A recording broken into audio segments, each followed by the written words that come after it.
Welcome, fellow yoga teachers and those interested in teaching yoga maybe one day. My name is Marlene. I'm the co-creator of Yoga on the Move, and I'm also a yoga and Vinyasa yoga teacher. So I know the struggle of creating yoga sequences, because in Vinyasa we of course have this immense amount of freedom when it comes to creating our class sequences. So in this episode, I want to give you the hacks and tricks that I use and also teach at our teacher training to enhance your yoga classes, to give you structure and the tools you need to create holistic and great yoga classes for your students. So my first tip for you is to really get clear what you want to teach. So before creating anything, make sure to check in with yourself. What do you find valuable in that moment in time to share with your students? This can be a philosophical theme in yoga that inspires you currently. It can be a physical action or a yoga posture, but really try to focus on something that moves you in that moment that you want to pass on. So once you've found one thing that you want to share about, you can make this your root and essence from where you expand everything else that you want to share in that class. So for example, you would like to share about heart opening. You can start thinking about different pillars of your yoga class to make this a holistic sequence, as we never want to only focus on just an anatomical aspect or just a spiritual aspect. We want to weave it into the entire sequence with the different elements and tools that we have as yoga teachers. And for this, we created a template to make your life a little bit easier.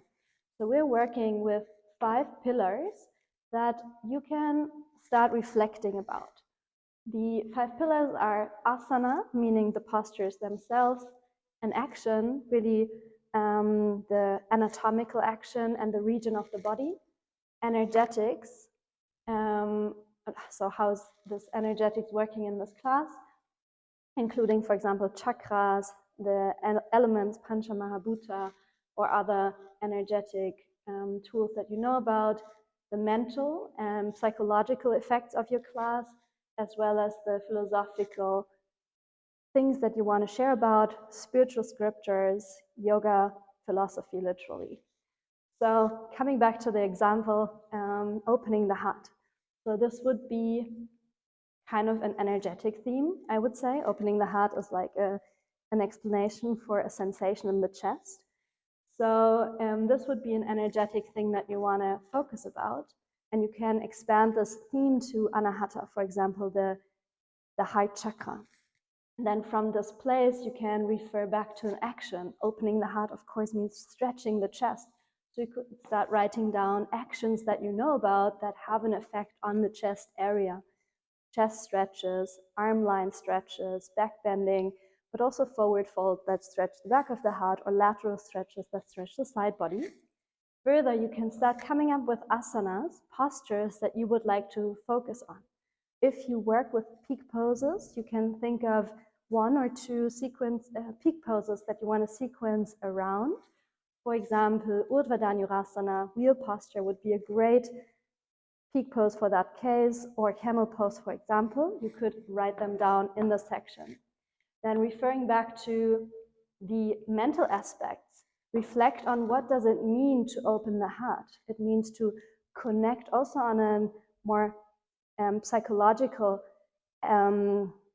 layer to your students. So you could, for example, include meditation techniques that create a sense of connection, like a metta meditation, a loving kindness meditation, or inviting the class to breathe together. All of these tools mentally also connect your students with each other. Philosophically, think of the yoga philosophy. Which concepts do you know about that refer to opening the heart? One thing that comes to my mind first is ahimsa. So this Yoga Sutra, the first yama of Patanjali, is responding about ahimsa. So you could refer to that in the beginning of class. You could even chant a mantra, Lokasamasta Sukhino Bhavantu. So all of this you would fill in to your template. So once I brainstormed the ideas for my theme and what I want to put into my class in these different categories and pillars, I start putting it into an order that is aligned with the arc of sequencing. If you want to learn more about the arc of sequencing, look into the next video. And I would just write down everything in my little holy book. It's my notebook where I keep my inspiration, but also all my class sequences. And I like to work with little figures and little notes so I can really see on one side what I meant. So I would just write it out for myself. And then, of course, the key is also to embody what you teach. So take some time to flow through your sequence, feel it in your body, and when you teach, you can teach really from this embodied place of being, knowing your flow really from the inside out. Enjoy.